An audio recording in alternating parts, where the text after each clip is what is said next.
everything very, very similar. I believe Lulu's going to be banned away next, if I can predict the future. There we are. Ryze and Lissandra are going to follow immediately afterwards as Team WE just going to be going through their picks. We'll see what Energy Pacemaker will decide to last pick for their top lane position, unless it's going to be a top lane Graves. Look, it's possible. I know, it is right? entirely possible. It's the two roles that you play Graves at the moment. Instead of AD carry, because it's not as good, is jungle and top. Well, there you can see the Thresh locked in. So everything moving very, very quickly now. We're hopefully going to be onto the Rift ASAP as Romantic is going to lock away that Lucian one more time. And as far as this lane matchup is concerned here, Rusty, the Alistar and Kalista versus the Thresh Lucian, how do you think that goes just a straight 2v2? You would have to favor the person who's got an extra piece of range on them, right? With the Thresh and the Lucian. Yeah. They do a lot of damage between the two, but honestly, if the Alistar ever gets in range to auto-attack and combo, that with the Kalista combo with the W as well, the burst is ridiculous. There's a very real chance that you can get bursted out here from the World Elite side. But sustained fighting, if they can whittle their opponents down, Energy Pacemaker will do look quite good. Well, they definitely do now, as they have picked up Poppy in the top lane here for Gimgoon as well. So we are going on to the sort of more carry-associated top lane champions, as Poppy can be built, you know, relatively tanky, but also does like to grab the Black Cleavers and such as well to really get into that backline and mess people up. But it's really great to see, and we'll see how Gimgoon's going to play this one. And Fiora versus Poppy, Rusty, how does it go? It's just so hard to kill a Poppy. It doesn't matter what, like, if you... There's one thing that you can riposte, essentially. Like, of course, you can riposte the dash. It's actually quite predictable. But if you use the riposte on the dash, you've then got the Poppy ultimate to just say, get out of my house, like, immediately afterwards. So you kind of have to save that for the ultimate, and then it becomes a big mind game. Like, Poppy can charge that for a very long time and doesn't have to throw it until you've riposted. So we'll see how it goes. I'm going to call it entirely skill matchup. Well, we'll see how it does go, as, of course, it's now 957's opportunity to prove himself as this potential prodigy in the top lane here for WE. We'll see whether he can do a GA one more time. Yeah, and GA, of course, still in this lineup. Is going to be very potent on this LeBlanc. It's good to see him still playing the hyper carries. Yeah, and the assassins. Yeah. Exactly right. But let's get on to the Rift.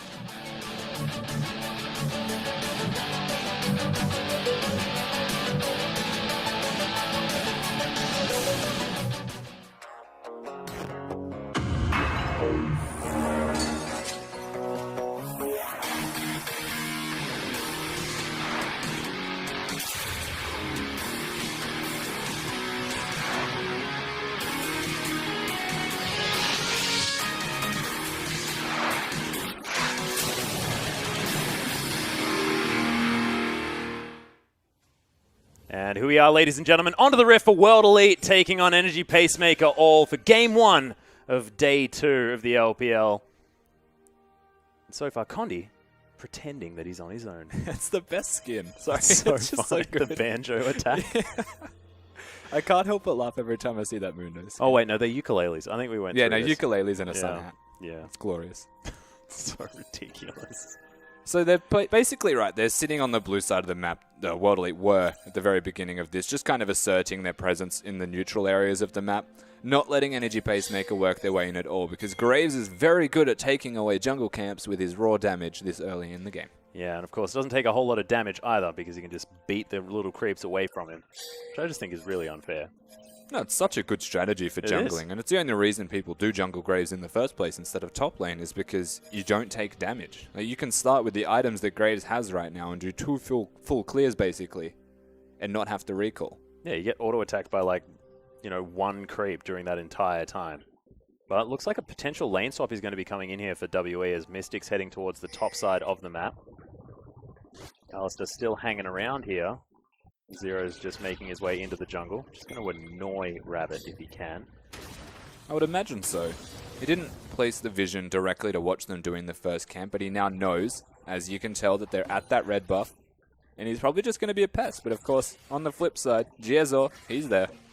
He is, and they've already completed the red buff here as well, so a little bit late on the side of Jiezo. But look, Zero's making his way in, almost gets it as the Pulverize is a little bit late. Oh man, that would have been a steal as Jiezo makes his way into the mid lane.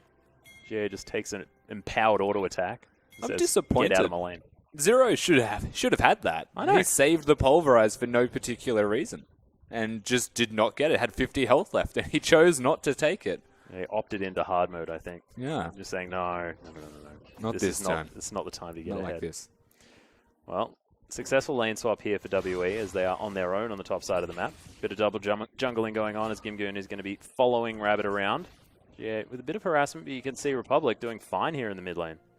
Yeah, definitely going to be doing fine. Kassadin, of course, as mentioned, puts a couple of the levels into Q, and this early in the game, you expend way too much mana as the LeBlanc trying to poke a Kassadin out. Yeah. Your biggest threat usually comes from auto-attacking, but then wave control is such a big deal in this middle lane against a Kassadin. You need to make sure he misses farm by keeping him under the turret. So, difficult to try and push a Kassadin out of lane. You're mostly trying to deny farm, and you can see he's trying his best to do that and succeeding. Well, you can see as well, WE going for the fast push. It is going to be answered here by EPA if they can at least get a minion wave towards that turret. It's Republic going down very low here in the mid lane, but of course we've had a lot of talks about global gold and the fact that getting these turrets earlier on is very, very important for making sure that you can eke your way ahead. It looks like WE, they've done some research on that one. They're going to take a turret here at 3.5 minutes into the game. Yeah, they're definitely going to look to push as fast as possible, get themselves some gold, establish a small amount of items before they recall, potentially get back to those standard lanes one more time. As Condi's in. He's going for it here. That's first blood for GA already. Rabbit 97 now just trying to clear out some minions as the clone's just chilling, and they're still pushing. That was a lot of damage. Condi with the auto attack reset. With the E as well, hits the cleaver before he did it. So he cleaved, flash autoed, auto reset, and then it was an ignite to secure the kill. Nothing just Republic Mundo could have mechanics, done. man. Yeah. Mundo mechanics. He got Mundoed. Yeah, well, the turret is going to be answered there on the bottom side, but you can see this inner turret in the top lane for WE taking a lot of hurt. Also dishing a whole lot back there as Mystic takes a bunch of his health bar. But here's a replay of this one. Yeah, so watch the Mundo, of course. Well done from GA to hit that binding. Knows he's in place and then flashes with the auto attack. It does a ridiculous amount of damage. Well done from Rabbit, positioning-wise to be in that middle lane. Right place, right time. But just slightly too slow. Was not able to help his teammate who went down.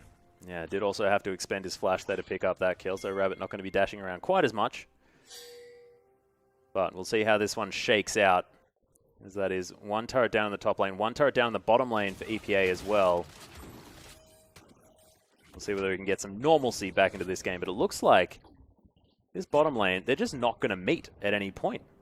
They're trying their best to avoid it. So the Lucian Thresh is a very strong lane. It's very difficult for an Alistar Kalista to actually fight them without having to engage. And you run such a big risk against the Graves jungle trying to engage on people because he clears so quickly and can be literally anywhere on the map. And Condi, the perfect example of this, has spent so much time trying to find that Graves instead of actually ganking. He got one great gank off in the middle lane. The rest of us just sitting in the opposition jungle, as you can see him right now, trying to let his team push to make sure there is no Graves or there is no ganks, not necessarily ganking himself. Well, you can see WE just repeating the process here on the bottom side of the map as this outer turret is going to be under fire. Massive wave in the top lane, though. Yeah. Romantics just playing PvE. Well, I mean, they all are at the moment. Yeah. But this is the outer turrets being established, right? Very standard at the moment. Everyone tends to play the game a little bit slow, even in China, believe it or not.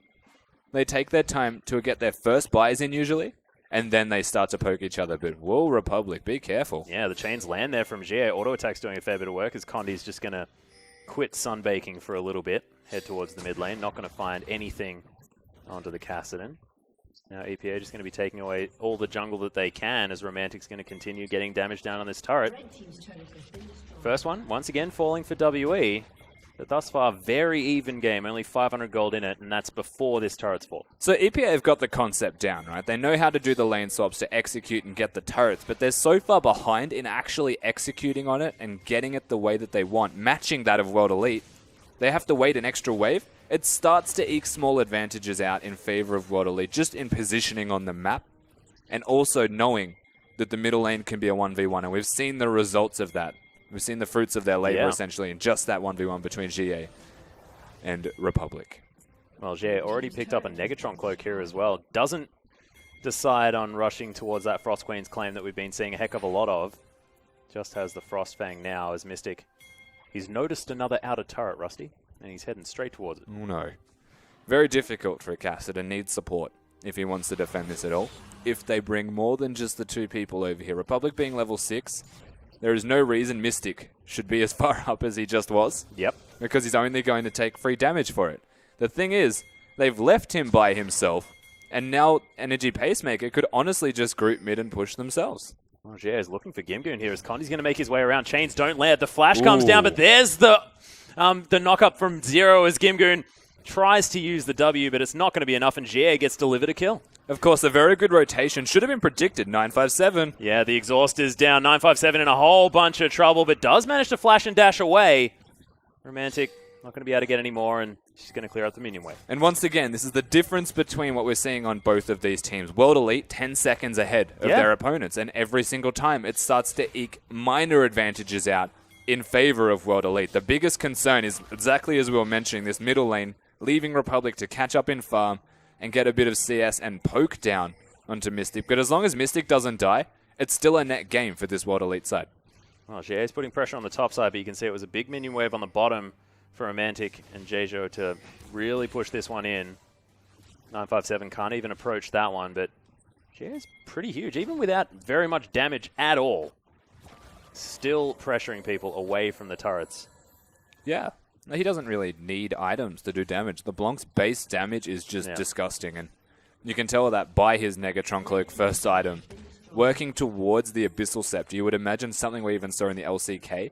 They have to go for the Abyssal Scepter first. They were versing poke champions when they did it. Cassidy, once he hits level 6, wants to poke his opponents down with burst over time till he knows he can kill, and then overcommit. But if he can never overcommit, can't kill him. Yeah, very true, but nice ward there on the bottom side of the map. 957 not going to fall for it, not going to move too far up there to try and grab some creeps. Inner turret does eventually fall down, and there's pings on Dragon here for EPA. They definitely should be looking at it. LeBlanc spent way too long sitting in the top side of the map. Behind in farm now on her mid lane opponent, has the 2 kills to even it out, but map control on the bottom side of the map should go to Energy Pacemaker role, and I'm glad they went for the Dragon because it was the obvious choice for them to do so. Yeah, we've been seeing Dragon given a little bit less priority just recently, but he's going to still offer the same advantages that you would normally get. First one, a few extra percentage on those base stats. Yeah. Romantic going to clean up this lane. Zero's made his way around, looking for a potential dive maybe, but he's only level 4, so not going to have that Unbreakable Will available just yet. No, supports in China tend to put themselves very behind this LPL support meta that they seem to have devised around themselves. It's not always great for diving, but of course they've got Condi, level 6 on the Mundo, should be able to take a brunt of the damages. Hello, Whoa. Graves. Okay, some collateral damage there in the mid lane. Rabbit says, no, it's not the time for sieging, guys. Just get out of there. So they don't have the Lucian ultimate now. They don't have the Graves ultimate now. And World Elite is still trying to siege. Honestly, they should get a lot of damage down onto this turret, essentially for free because of used ultimates. Yeah, there's also the fact that Zero can dive this one. I mean, the Fate's Call is available from Mystic to get him out of trouble if he's in it. They're not going to be able to find the death sentence onto the cow. And the Spooky Ghost was the item of choice as well from this LeBlanc. So getting the money first is always the most important part. It's such a good item, honestly, just to get the Spooky Ghost, because they're just ridiculous. The fact that you can generate money on a very cost-efficient item as it is helps you get towards your next item first. And being maybe 18 CS behind on the assumption the kills were the same would still be okay for anyone in this middle lane. So you can actually sacrifice farm a little bit and lane control. And it's like Twisted Fate, basically. Yeah, not to mention the active is just stupid. Yeah. The fact that it slows you for so incredibly long gives you the ability to land all those chains, everything that you like. Very scary item, especially in the hands of a LeBlanc, and we'll see whether it's going to be utilized effectively here from Jie. Some janitorial business being taken by Jeja there in the river. It just feels like Energy Pacemaker all, they know what they want to do, but they really cannot do it. Every single time they look at something on the map, there's pings going left, right, and center. They've got ideas in their head. They go to execute, and World Elite are already a step ahead. Yeah. Every single time World Elite do something, and let's not say that World Elite are super refined with it just yet. Just the Energy Pacemaker all just seem slow.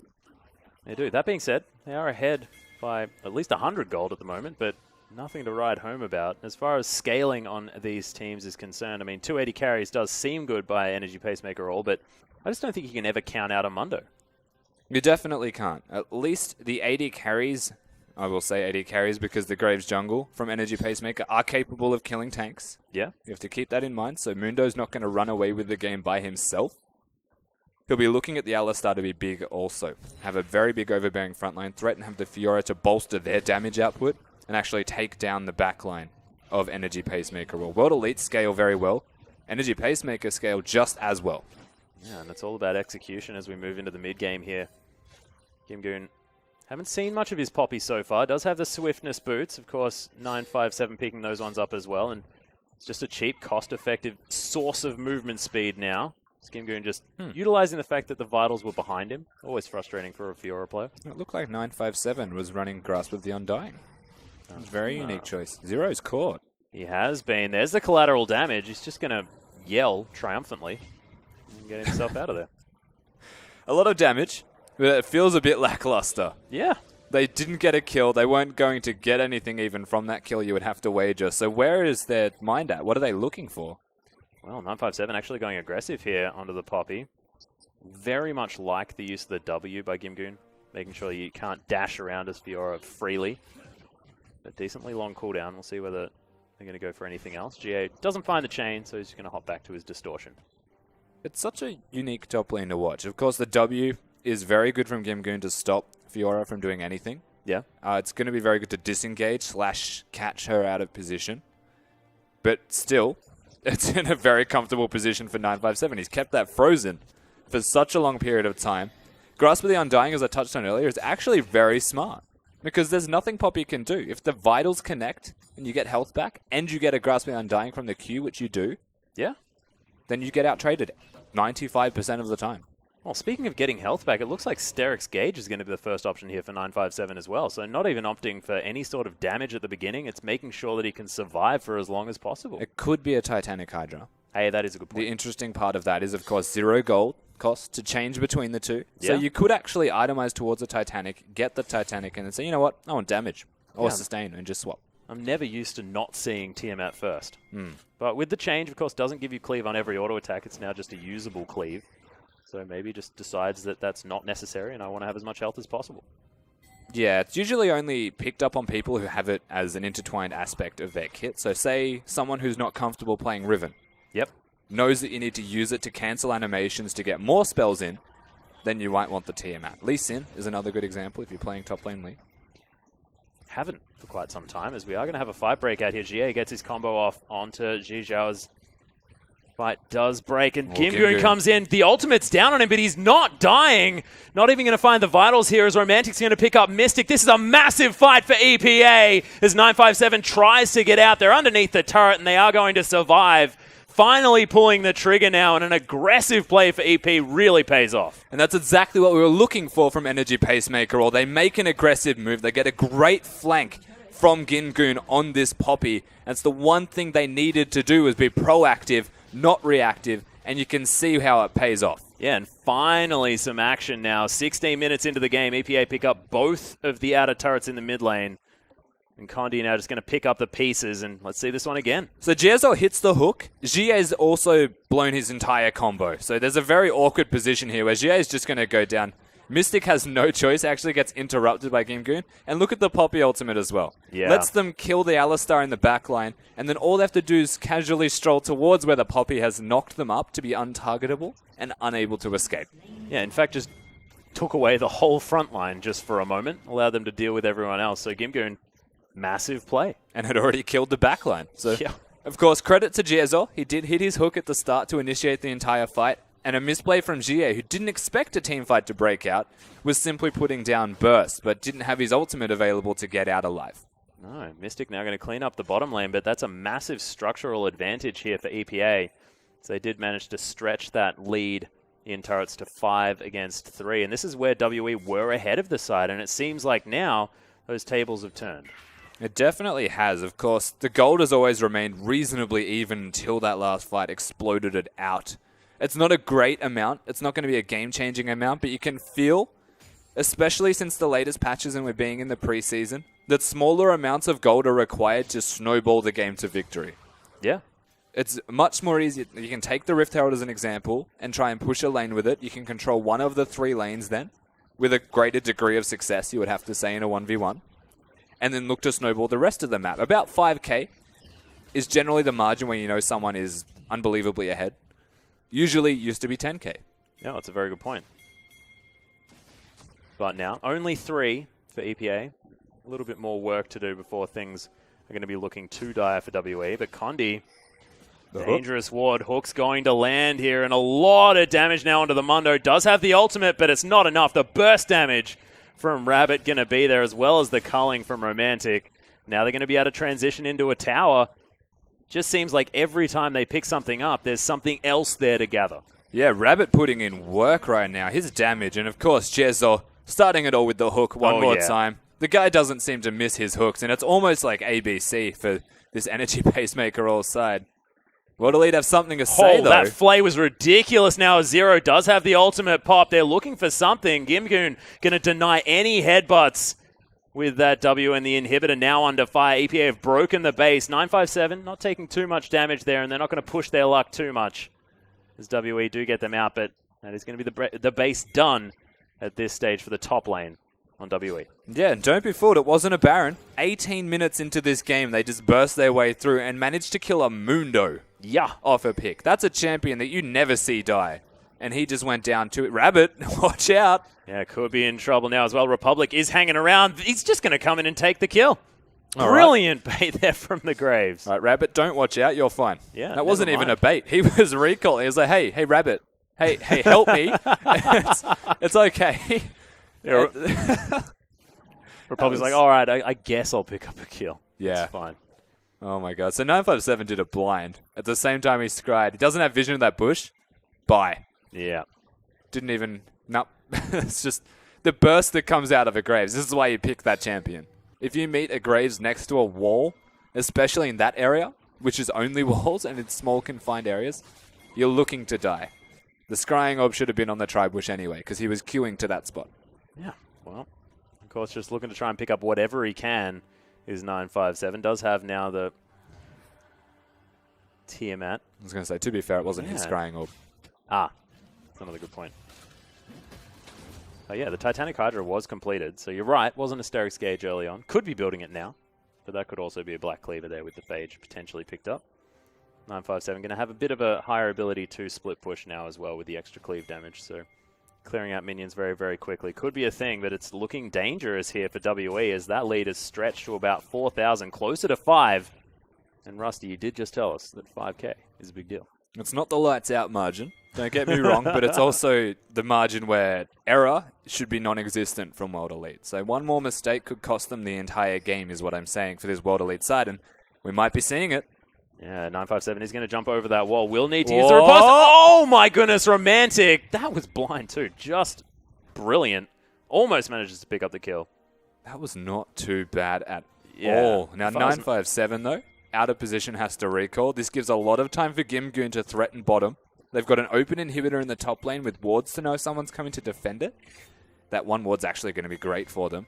And the Baron. 21 minutes in this game, they could actually force that Baron. Well, 957 going to answer Gimgoon now. Not going to get too much damage off onto him. Fiora did exactly as predicted, to be perfectly honest. But he swapped at 0 gold cost. Yeah, I like it. Very efficient laning item to go for the Titanic Hydra. But if you're looking to trade and sustain in a 1v1, you need to go for the Ravenous Hydra. And wave clear, most importantly. Yeah, well, he's now picked it up. Realized the error of his ways, potentially, Rusty. Or just decided that having the extra health was better as he was moving forward. Oh, Chain's barely missing on Jogo. That flank is so risky. Yeah. 0 needs to be careful. If they rotate at all, they could... Yeah, there it is. They know he's there. Well, Rabbit going to try and block him off here as GA moving forward. Does have the distortion to go back to. Seems they can't actually threaten this inhibitor, though. WE doing a fantastic job defensively in order to at least keep their structures alive at this stage of the game. It's very much looking scary, though, as EP, they own their jungle, and it's going to be a matter of time before they just get more resources. Yeah, it's funny. Their strategy, Energy Pacemaker, and granted it should be one of the very good strategies for them to implement, was to just have Gimgoon split push. He's so strong at the moment with all of his armor. The problem there is that the Ravenous Hydra was completed for 957. His sustain and ability to 1v1, it's very difficult for a Poppy to match. Well, it is going to be EPA just deciding to pick up the Dragon here. It's going to be their second. WE managed to pick up one for themselves earlier on before. After that atrocious team fight. Consolation Dragon. So it's only number 2, so it doesn't really mean all that much. No. It does secure it. It's honestly just an objective that's on the map. Yeah. The Dragon, to do, guys. The number 1 first Dragon is the most important Dragon, without a doubt. From there, very, very lackluster until maybe 4. And the only reason 4 is good is because you can threaten 5. Yeah, that's a good point. One thing that we do have to mention, 957 is 60 CS ahead of Gimgoon. Yeah. Who has been split pushing a lot, just hasn't quite managed to find as many of the minions as 957 has. So deceptive, the fact that his scoreline does say 0-2-0. Dude has a lot of creeps killed. He does. A whole lot of creeps killed, in fact, and it's almost the saving grace of this side at the moment. Yeah. The fact that he could be so far ahead in split push. I mean, we already saw the fruits of his labor just by farming that much. He can just sit and 1v1 Poppy with no regards for anyone killing him. They're all trying to threaten Baron. Yeah, not to mention the fact that he's so slippery as well. Does have the dash. Swifty boots are there for a whole lot of extra movement speed, so not really going to be catching the Fiora too quickly. Jie is going to continue clearing things out. And if he's free to distort a minion wave, that's a lot of wave clear as well. Yeah, he shouldn't be free to distort minions where they're actually pressuring, though. They've got the Thresh, Graves to do burst, Lucian to honestly just burst as well at this stage. He is monstrously ahead, working towards his third item as well. That's gross. And Boots of Swiftness to boot on 3 of the members of EPA. Yeah, actually decided to go for that one. Of course, we do see a lot of Lucians decide to go for a lot of extra cooldown reduction. The Boots of Lucidity can get you to 40% very, very quickly, but deciding instead he wants a whole lot of extra movement speed. Well, it's so good into Mundo, 25% slow reduction and an extra point in the amount of speed that you can walk at. Kind of, it doesn't ruin Mundo at all, but it kind of negates a fair chunk of that without having to spend an extra 300 gold on Merc Tread, so it's very efficient. Yeah, that's a very good point. Oh, fantastic dodge there from 957, trying to get a little bit of extra hurt down, but the W's there is going to save Gimgoon's life. Now Republic and Romantic moving in to try and get something going on, and Republic very aggressive with his movements now as WE have found their way back towards this inhibitor, but it's taking fire from Romantic. They have to start doing something. Death Sentence going to go wide. Oh my god. As Republic once more, very aggressive play. The chains land on him though as Jie's clone's doing something. As now Mystic's going to make his way in, but it's going to be the inhibitor falling. That's going to be the aim of EP, and they make their way out. Over-aggression just pays off for this Cassidy. There is no threat of genuinely killing him. He's pretty damn tanky. Yeah, he's got the Zhonya's there anyway. Yeah, exactly. Like, he's always going to be fine because he's got Rod of Ages and Zhonya's. LeBlanc's damage by going for that Abyssal Scepter first is not going to be crazy. It's not going to be through the roof by any means. So it chunks people out, never kills them. And realistically, all they had to do was poke one person down and brute force their way in. 957 did have a teleport. So did Gimgoon. The difference is one can cancel the other. Yeah. And Poppy can definitely cancel Fiora's teleport, whereas Fiora's kind of left wanting in that department. So. Yeah, so you can never take the initiative if you are the Fiora in order to go and help, because Gimgoon can just destroy you. But WE now going to try and get some vision down in this Baron pit. You can see there were some extra wards, but they wanted to make sure that they were invisible at least.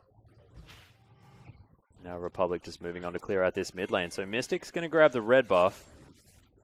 Takes away the ward there as well. Bit of a cheeky one. They still get approximate time as if they're on the ball. Yeah, but you mentioned this already, the fact that both of these teams able to scale very effectively towards the later game. That gold lead has gone nowhere, even though that inhibitor did fall down.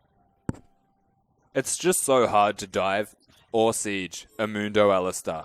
Yeah. LeBlanc's got a lot of wave clear. She's very good at countering siege, as is Kalista, because the Alistar in Zero can be positioned aggressively and be saved if, God forbid, they decide to focus an Alistar.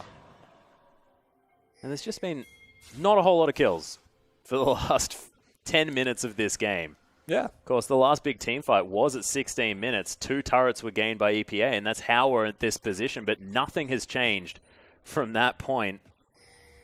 And it's just been very calculated League of Legends. And it's interesting talking about that, given the fact that these are teams with relatively new rosters. Oh, the culling does come down, but GA dodges most of that with the Mimic Distortion. Why has everyone got grasp with the Undying? Because you get health back, Rusty. Sure. Yeah, no, literally not a whole lot of an idea. It's just amazing because we're on the Thunderlords patch, right? Yeah.